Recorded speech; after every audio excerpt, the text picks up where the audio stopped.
नमस्कार, मैं हूं सुमित तिवारी और आप देख रहे हैं जन उपकार न्यूज। आज मेरा मन बहुत ही व्यथित है, दुखित है। एक तरफ जहां सनातन की मजबूती को लेकर के तमाम तरह की चर्चाएं और बातें हो रही हैं, भगवान रामलला अयोध्या में स्थापित हो गए हैं, उनकी प्राण प्रतिष्ठा हो गई है, पूरा भारत देश सनातन में हो गया है। जहां देखो हर गली मोहल्ले में सिर्फ एक ही नाम की चर्चा हो रही है, वो राम नाम की। सनातन धर्म की बातें हो रही हैं। वही सनातन धर्म की माता गौ माता की रक्षा नहीं हो पा रही है। उनकी दशा को देखकर हृदय दुखित हो गया है। अब माता नाम ही रह गया है सिर्फ, लेकिन अब कोई भी गौ माता को अपने घर में नहीं रखना चाहता है।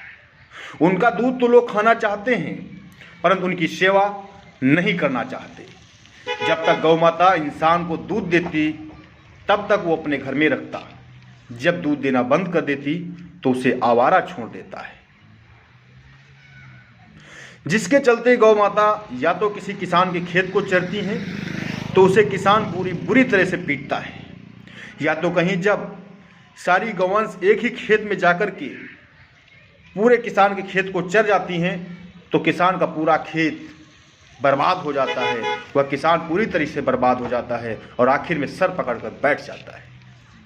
वही दूसरी ओर सरकार के द्वारा की गई व्यवस्थाओं के अंतर्गत बनी गौशालाओं में गौवंश भूखे प्यासे मर रहे होते हैं। ना तो समय से उन्हें भूसा मिलता है, ना ही समय से उन्हें पानी। उत्तर प्रदेश में कई ऐसी गौशालाएं हैं जहां गौवंश का बहुत ही बुरा हाल है। कुछ गौशालाएं तो ऐसी भी हैं जहां जीवित गौवंश को कुत्ते और कौवे नोच नोच कर खाते हैं, परंतु वहां कोई देखभाल करने वाला भी नहीं होता। हालांकि आदित्यनाथ योगी जी की सरकार में गौवंश और गौशालाओं को लेकर के काफ़ी तरह के नियम बनाए गए हैं, काफ़ी सुविधाएं दी जा रही हैं। जैसे गौशाला में केयर टेकरों की व्यवस्था है, गौशाला में उचित चारे की भी व्यवस्था का प्रावधान किया गया है, गौशाला में उचित पीने योग्य पानी की भी व्यवस्था है। यहाँ तक कि अगर कोई गौवंश बीमार पड़ता है उसकी देखरेख के लिए मवेशी डॉक्टर की भी व्यवस्था की गई है।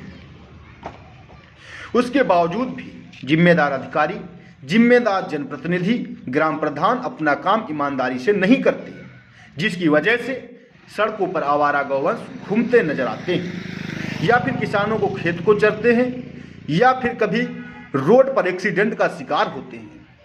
साथ ही कई गौवंशों की वजह से कई बार कई परिवार अनाथ भी हो जाते हैं। यह मामला सिर्फ ग्रामीण क्षेत्रों तक सीमित नहीं है, शहरों में भी आवारा गौवंशों की मात्रा कुछ कम नहीं है। सबसे ज़्यादा एक्सीडेंट का कारण यह आवारा गौवंश ही होते हैं, जो अचानक लड़ते लड़ते दौड़ते दौड़ते बीच रोड पर आ जाते हैं या किसी की गाड़ी से टकरा जाते हैं। ऐसे में सबसे बड़ा प्रश्न यह है कि आदित्यनाथ योगी जी की सरकार में, उनके नेतृत्व में गौ माता की रक्षा के लिए इतना नियम, इतनी योजनाएं होने के बावजूद भी आखिर जिम्मेदार अधिकारी कर्मचारी अपना काम ईमानदारी से क्यों नहीं करते, या फिर यह सारी योजनाएं मात्र कागज तक ही सीमित हैं। विषय बहुत गंभीर है। हमें उम्मीद है हमारे सभी दर्शक इस वीडियो को आगे जरूर बढ़ाएंगे।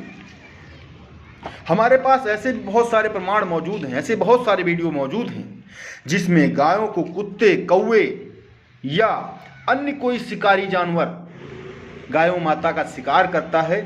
इतनी सारी, जहां पर राम चर्चा हो, राम राज्य की संकल्पना हो, वहां पर गाय माता की दुर्दशा घोर कलयुग की ओर इशारा करती है।